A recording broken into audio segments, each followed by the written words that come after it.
Hi, Andy. Thanks so much for joining us today. Of course. Thanks for having me. So, you just published a new report that talks about a surge in August job cuts and a record slowdown in hiring plans across the country. And the labor market has been rapidly deteriorating over the past few months. So, can you talk about what the trends that you spoke about in your report mean for the economy at large? Yeah, last month we tracked a large increase in announcements from companies about job cuts they're going to be making to their workforces. That came off the back of 4 or 5 months of a slowdown. We'd seen those decreasing. We were hoping to just see the concentrated spike at the beginning of the year in job cuts be the end of it. And we're on this nice path to a soft landing in the economy where unemployment wouldn't rise too rapidly. We wouldn't see too much damage done to the labor market due to the extended time that the Fed had increased interest rates. But now we're seeing some alarming stats, both from the JOLTS report, where we saw a surprising decrease in the number of job openings. We see in our report this spike in companies announcing future layoffs. And then with today's jobs report, a slowdown in hiring that we experienced as a country in August. That all give us a little bit of panic at a moment where we're hoping for this really nice soft landing of the economy. But there's always the concern that we could go farther into something closer to a recession or real damage to the labor market. Yeah. It's like the soft landing is so close, yet so far away. And could you talk about, why are companies slowing down hiring and how the motives change across industries? So like hospitality and healthcare, I believe, are hiring, government is hiring, but we're seeing slowdowns in tech and finance. Could you talk about how it differs across those industries and why companies are slowing hiring?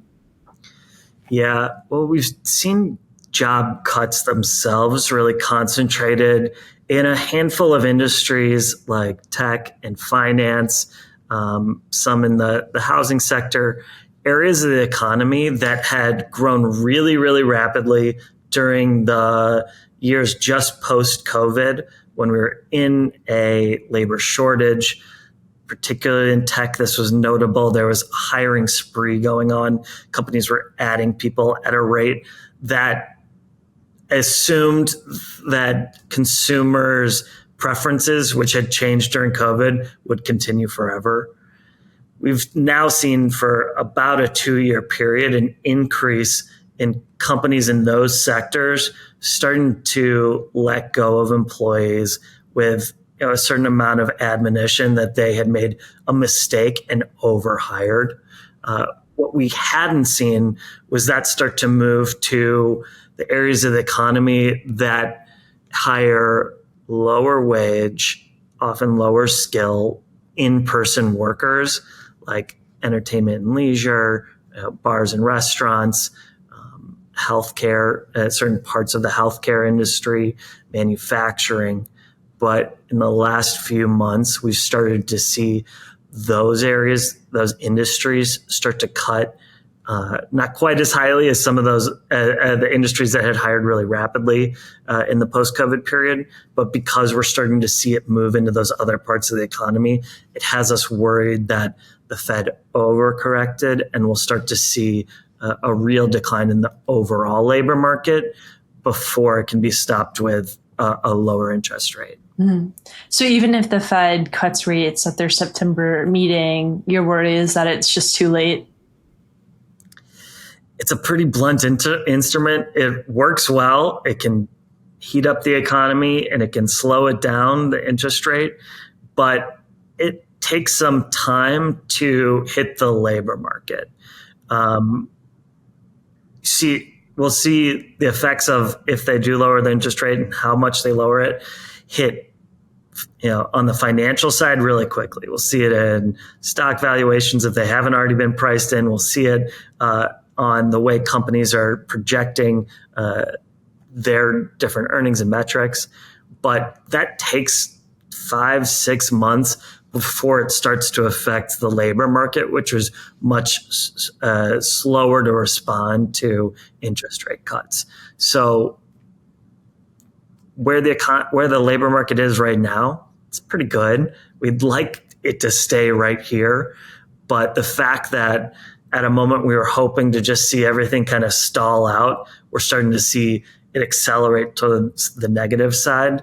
There's the concern that the Fed is too late in preventing the kind of vicious cycle that can happen once the labor market starts deteriorating, starts moving the other way. Yeah. And with tech specifically, so do you think what's happening there is low expectations for the economy, or is it a pivot to profitability? Is it AI? Like, what's happening with tech specifically? Yeah, I think there's some of it is continued. The word some people use is like right sizing. They overhired in tech pretty significantly for 2.5 year stretch. And so a lot of those organizations are just coming back down to earth. The AI piece of it is a little harder to decipher.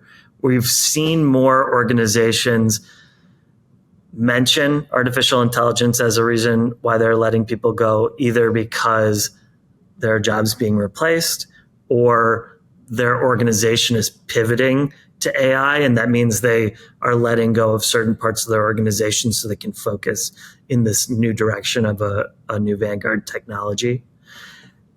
However, we've also seen that anytime an organization announces a job cut is associated with artificial intelligence, they get splashed across headlines for 2 weeks. The last thing they want to be in the news for. And so we've seen a real pullback from organizations specifically talking about artificial intelligence when they make a job cut announcement. So because of that, it's become a touch opaque, and it's harder to tell how much AI is really affecting the workforce right now. And do you all think it is going to have a big impact on the workforce? Like, do you imagine it being a complement to labor, or do you think it'll ultimately be a replacement?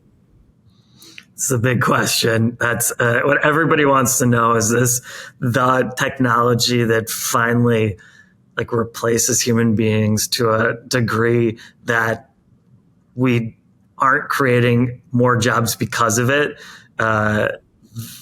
That it outweighs those advantages.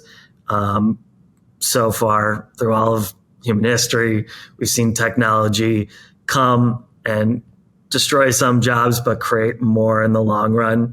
This is the one that everybody wants to know if it's going to be different. And it's possible. It's hard to make that call. It's a very different type of technology that is clearly replacing work that only human beings have been able to do up until now.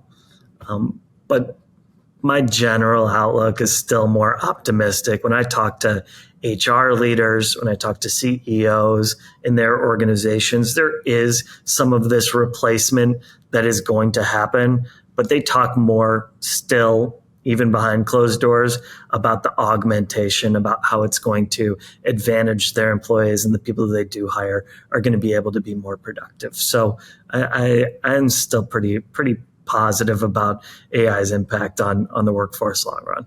Yeah, I hope it ends up that way too. And of course, on September 6th, we got a pretty big jobs report. The labor market has replaced inflation as the thing that people pay a lot of attention to, or at least in the market. And so we got 142,000 jobs added, which was less than expected. The unemployment rate is at 4.2%, which is not going up, which is good. What were your takeaways from the Friday, September 6th jobs report in the US? Yeah, a little weaker than I'd hoped to see. Right? If we're hoping for just kind of almost a stall out, we really want the labor market we wanted it to get weaker than where it was in some ways to start to combat inflation. But now we really don't want it to get any weaker. So I would have liked to see a touch more jobs added to the economy than we saw here.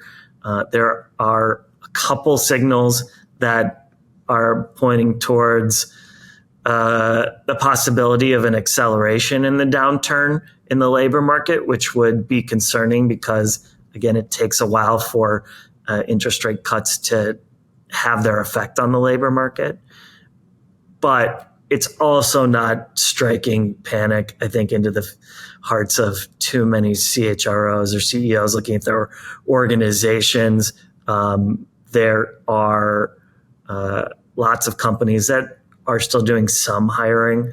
We saw the other report that has been key this week is the job openings, the JOLTS report. And we saw that decline a little faster than expected. So again, concerning signal, but nothing's falling like a knife. Nothing is saying a recession is imminent where this is damage to the labor market that can't be undone by a few months of lower interest rates. So not in panic mode, but everybody's kind of on edge right now because we're at that tipping point of which direction we're going to head. Yeah, and I think the other thing that put people on edge was that massive data revision that happened where, jobs were revised down by over 800,000. A lot of people freaked out, thought it was a giant conspiracy theory. But is your takeaway from that is that the labor market is softer than we even think it is? Like there's even more reason to be concerned? Well, we know today that it was softer than we thought yesterday. So that's not great.